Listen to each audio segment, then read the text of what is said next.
लाखों लोग दर्शन और पूजन कर रहे हैं और इस प्रसाद में जब चर्बी मिलाया जा रहा है, कितनी दुर्भाग्य की बात है कि जो प्रसाद में जिस घी का उपयोग किया गया वह मिलावटी है, उसमें चर्बी भी है और मछली का तेल भी है। हिंदुओं की आस्थाओं पर बार बार इस प्रकार की चोट करते रहना अब हिंदू समाज को सहन नहीं होगा। अभी तक तो सुना था कांग्रेस ने इतने घोटाले किए, अब तो कांग्रेस ने प्रसाद की भी घोटाले कर दिए। कुछ जो मिलावटखोर माफिया होते हैं वो नकली घी बनाते हैं जिसमें चर्बी का उपयोग करते हैं। हम मांग करते हैं कि इस घटना की एक पूरी तरह से निष्पक्ष जांच होनी चाहिए। जो भी लोग इसमें गुनाहगार हैं उसको फांसी की सजा होना चाहिए। तो ये हमारी आस्था पर बहुत गहरा चोट किया जा रहा है, हम इसकी निंदा करते हैं। मंदिरों पर सरकार का या सरकारी अधिकारियों का किसी प्रकार का नियंत्रण नहीं होना चाहिए। ये आप देख सकते हैं कि तिरुपति बालाजी में हम अभी हैं और आपने देखा होगा कि चेहरे पे बाल भी गायब है। हमने तिरुपति बालाजी भगवान को बाल समर्पित किया है और ये यहाँ का प्रसाद है और ये लड्डू है। और जब आज मैं टीवीओ पे देखा, पत्रकारों ने पूछा कि महाराज जी बाला तिरुपति जी के लड्डू में चर्बी मिलाया जाता है और मछली का तेल मिलाया जाता है। हमने कहा राम राम सीताराम सीताराम, जो भी लोग इसमें गुनाहगार हैं उसको फांसी की सजा होना चाहिए। अभी तक तो सुना था कांग्रेस ने इतने घोटाले किए, अब तो कांग्रेस ने प्रसाद की भी घोटाले कर दिए। आस्था का केंद्र तिरुपति बालाजी भगवान, हम यहाँ आए हुए हैं, लाखों लोग दर्शन और पूजन कर रहे हैं और इस प्रसाद में जब चर्बी मिलाया जा रहा है, कितनी दुर्भाग्य की बात है। मैं आभार व्यक्त करता हूं वर्तमान मुख्यमंत्री महोदय का कि जिन्होंने इस पोल को खोला। तो मैं निवेदन करता हूं कि जो लोग गुनाहगार हैं उसको फांसी की सजा होनी चाहिए, इससे कम नहीं, क्योंकि आस्था के साथ एक खिलवाड़ है और आस्था की घोटाला कांग्रेस ने किया है। कितनी दुर्भाग्य की बात है। भगवान तिरुपति बालाजी मंदिर में जो प्रसाद वितरण हुआ है उसमें मछली का तेल और चर्बी पाई गई। इसका मतलब साफ है कि जो प्रसाद में जिस घी का उपयोग किया गया वह मिलावटी है, उसमें चर्बी भी है और मछली का तेल भी है। तो इस पूरे प्रकरण की जांच होनी चाहिए, क्योंकि कुछ जो मिलावटखोर माफिया होते हैं वो नकली घी बनाते हैं जिसमें चर्बी का उपयोग करते हैं। तो ऐसे माफियाओं पर जब तक कठोर कार्रवाई नहीं होगी तब तक ये लोग सनातनी हिंदुओं के जो मंदिर हैं उनमें प्रसाद वितरण होता है तो उनमें नकली घी का उपयोग करके और हमारे सनातन हिंदुओं को ये एक तरह से शाकाहारी नहीं रहने दे रहे हैं। जो भक्त प्रसाद रूप में उसको ग्रहण कर रहे हैं उनको क्या पता इसमें चर्बी है या मछली का तेल है। तो ये हमारी आस्था पर बहुत गहरा चोट किया जा रहा है, हम इसकी निंदा करते हैं और केंद्र सरकार से अपील करते हैं इस पूरे प्रकरण की जांच कराकर दोषियों के खिलाफ सख्त कार्रवाई करें। हमारे सनातन धर्म को बदनाम करने के लिए, हमारे प्रसाद में भी मिलावट करने के लिए कोई ना कोई साजिश हो रही है। इस साजिश का पर्दाफाश होना चाहिए और दोषियों पर कठोर कार्रवाई होनी चाहिए। हिंदुओं के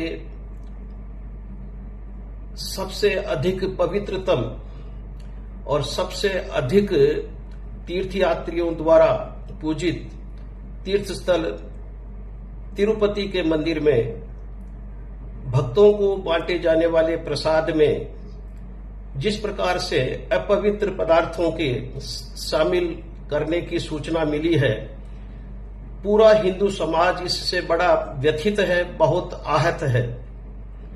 हिंदुओं की भावना के साथ इस प्रकार का खिलवाड़ जानबूझकर और एक लंबे समय तक किया गया, इससे पूरे हिंदू समाज में एक आक्रोश की लहर है और हिंदुओं की आस्थाओं पर बार बार इस प्रकार की चोट करते रहना अब हिंदू समाज को सहन नहीं होगा।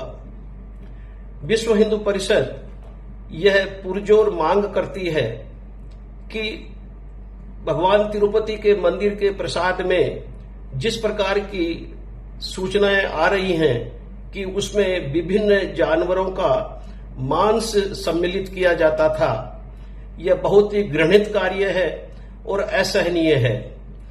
हम मांग करते हैं कि इस घटना की एक पूरी तरह से निष्पक्ष जांच होनी चाहिए और न सिर्फ इस प्रकार के घृणित और कुकृत्यों पर रोक लगनी चाहिए, बल्कि जो व्यक्ति या अधिकारी इस प्रकार के निर्णय लेने और उनको क्रियान्वित करने के लिए जिम्मेदार हैं, उत्तरदायी हैं, उनके विरुद्ध आपराधिक कार्रवाई करनी चाहिए और उनको सजा होनी चाहिए। और साथ ही विश्व हिंदू परिषद एक लंबे समय से यह मांग करती रही है कि हिंदुओं के देवस्थान, मंदिर सरकार के नियंत्रण में नहीं रहने चाहिए, वो समाज के नियंत्रण में, समाज के द्वारा उनका प्रबंधन होना चाहिए। ये तिरुपति की घटना विश्व हिंदू परिषद के इस विश्वास को और मजबूत बनाती है कि मंदिरों पर सरकारी नियंत्रण की वजह से राजनीति का प्रवेश होता है।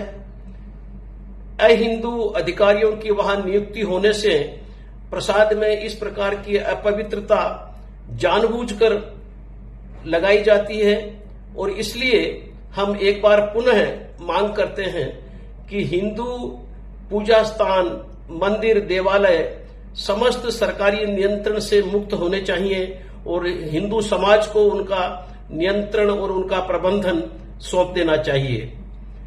इसके अंतर्गत और भी कई विषय हैं जिसमें मंदिरों की संपत्ति का दुरुपयोग होता है और उन पर अतिक्रमण होता है, उनको बेचा जाता है और अहिंदू उद्देश्यों के लिए उनका प्रयोग भी होता है। तो वो सब विषय तो अभी हैं ही, परंतु तिरुपति की इस घटना ने हमारे इस विश्वास को और अधिक मजबूत किया है कि मंदिरों पर सरकार का या सरकारी अधिकारियों का किसी प्रकार का नियंत्रण नहीं होना चाहिए, जिससे हिंदू मंदिरों में पूजा अर्चना की व्यवस्था सुव्यवस्थित रहे और हिंदू तीर्थयात्रियों की श्रद्धा को किसी प्रकार की ठेस नहीं लगे।